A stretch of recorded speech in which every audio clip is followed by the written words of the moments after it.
All right, Sistas fans. Well, Calvin finally grows a pair, takes that lone golf club, and beats the hell out of Q.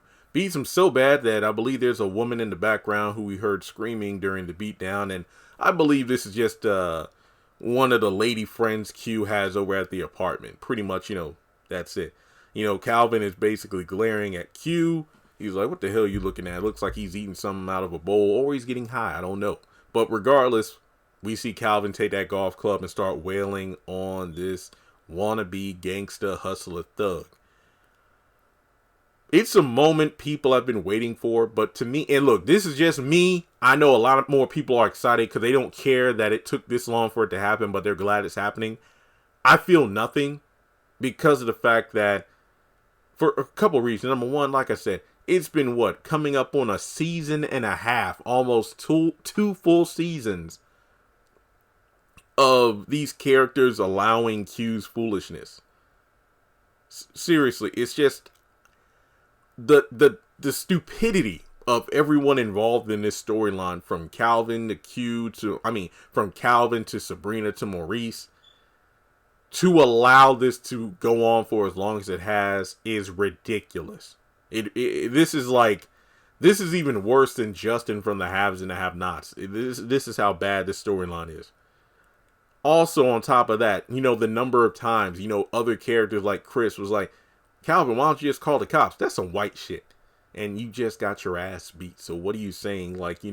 Calling the cops isn't something black people would do. I don't know. And not to mention, first of all, didn't you have 2 white fathers? Just saying. So I don't think you really have enough, street cred to be like, oh, that's some white shit right there. Also, the fact that this dude is 3-0, technically 2-0 because Sabrina broke up one fight. Okay. Jacoby one-shotted him. Q beat his ass. Bio, if you ask me, if you go back to that fight, Bio was winning, and then Sabrina broke it up. So you could technically count that as a tie or technicality on the fight, stopping before a winner was determined. But regardless, in all 3 scenarios, Calvin started to fight and never walked away with a W. He was always taking L's. So to actually see him beating the shit out of Q with that golf club, I don't even know how I'm going to feel about it. No, I don't feel sorry for Q. Please don't get that, sentiment at all. No. It's the fact that the only way Calvin could technically get a W is to use a weapon instead of his fist. But I get it, though. I mean, if one method doesn't work, then you better try something else. But regardless, it's like, okay, so you beat the shit out of Q. Is he going to leave? Is he going to, come break back in? Is he going to have a gun the next time? There are a lot of questions, I have about this scenario. Is he going to show up to work at the airport? Then he's going to be like, what the hell happened to you? And he's going to have, all these bruises and bumps on his head and shit, which I will find incredibly, hilariously bad, that Q will have some, external wounds. But after everything that Jonah went through with Danny, all he had is one single crutch. Not a bruise or cut in sight.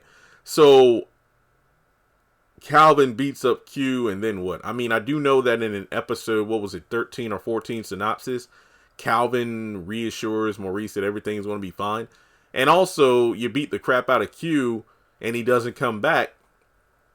Now you have no way to record him. A lot of fans are like, why doesn't Calvin record Q giving a confession and whatnot? I mean, there have been a number. It's just like Jason on the Oval, a number of times he has verbally confessed to Priscilla or other people that he killed Jean, he killed Denise, and they just stand there, and I'm like, nobody's recording this dude. But then when it comes to Calvin, same things, same thing has happened where multiple times Q has just went down the entire, operation step by step. I feel no guilt, rent free, yada, yada, yada. So yeah, Calvin beats Q. I don't really care. Plus, he's in season 6, so it's not like he's going anywhere. Yeah, so if you don't like Q, he's not going anywhere. But yeah, that's really all I got to say. I don't really feel anything. I just feel like it's just going to be a waste of time in the mid-season finale where that time could be spent doing something else far more important. But that's just my opinion. So with that being said, let me know your thoughts in the comments section below. Are you excited that Calvin's just going to wail on Q? Or are you just like me where you just don't give a shit? So like and subscribe, and I'll catch you in the next one.